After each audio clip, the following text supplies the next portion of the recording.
derelkoers. Deel van die arendenspan. Dan zie je die huisvrouw. Met die taxi Henk en George. Hey, kom even. Ja, is mij hier. Hoe voel je het om dit te ontvang van die arenden? Is je blij daarover? Is het help met die? Betekent het voor je baie as je die kos en die komberse krijgt? Ja, Ja, meneer. dank u meneer. Jullie moeten bij mij ook, maar je kent wel allemaal.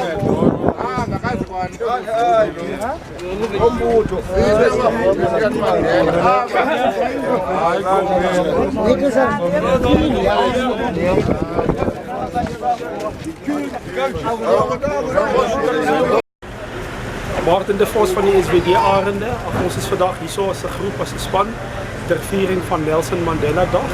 Ons is allemaal bewus van jy weet waaroor die dag gaan en het gaan basies oor welwillendheid en so 'n bietjie uitreik na die behoeftiges van behoeftiges. So dis vir ons 'n groot geleentheid vandag om so 'n bietjie uit te gaan tussen die mense te kan beweeg. En dan 'n helpende hand, jy weet, uit te steek na die mense wat in nood is en om te kyk hoe ons hulle kan help. Ons is vandag hier so as 'n span, as die Arende, om so 'n bietjie kombers en sop uit te deel aan die mense wie dit nodig het. En hopelik glo ons deur hierdie gebaar kan ons ook 'n verskil in hulle almal se lewens maak en help die nood vandag.